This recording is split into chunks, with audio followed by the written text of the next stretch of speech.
Hustisya ang padayong singgit sa nailong pamilya ni Orlando Dundundinoy kinsa gipusil patay sulod sa iyang apartment sa Mother Ignacia Street, Poblasyon 1, Bansalan, Davao del Sur, alas 6 sa gabi nitong Oktubre 30, 2021. Karong Domingo, mag-usa ka tuig na ang iyang kamatayon. Apan sumala sa inahan nga si Carmelita Dinoy, hangtod karon nagpabiling hawang ug hinay ang dagan sa kaso sa iyang anak.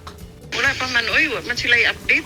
Ang giingon gud nila kay hapit daw nadakpan dito daw sa Bukidnon, niya nakatakas daw, ambot tinuod baka.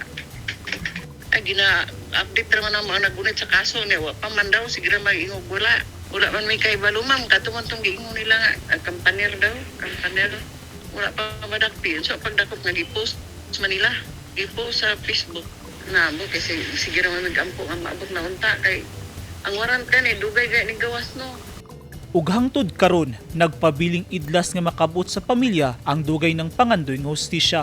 Bisan pa man nga usa ka tuig na ang milabay, dili ikalimod nga padayong nagbangutan ang pamilya Dinoy sa brutal nga kamatayon ni Dundon. Una ang insidente na ilang komentarista si Dinoy sa mga istasyon nga iyang natrabahoan, maparadyo man, newspaper o bisan sa social media. Nahimong reporter sa Newsline Philippines sulod sa 4 ka bulan una gipusil patay. Sa report nga nakuha sa Newsline Philippines sa Bansalan Police Station, nakahiyagom og daghang pinusilan sa lawas si Dinoy hinungdan sa iyang kamatayon. Daghang ang gulusab ang ginatanaw sa mga otoridad sa posibleng kamatayon niya nga posibleng personal tungod sa nakitang trajectory sa mga bala nga nakita sa iyang patayng lawas nga daw dunay kasuko ang suspect. Posible sab nga dunay kalambigitan sa iyang trabaho isip magsisibya. Tungod sa insidente, daling gimugna ni kanhi PNP Regional Director Brigadier General Fillmore Escobal ang Special Investigation Task Group Dinoy aron mapaspasan ug mapalawman ang kaso. Kahinumduman, dunay gipagawas nga artist sketch sa gunman ang mga otoridad pipila ka adlaw human ang linuog nga krimen nga gilak nga usa ka brandy merkado kampaner.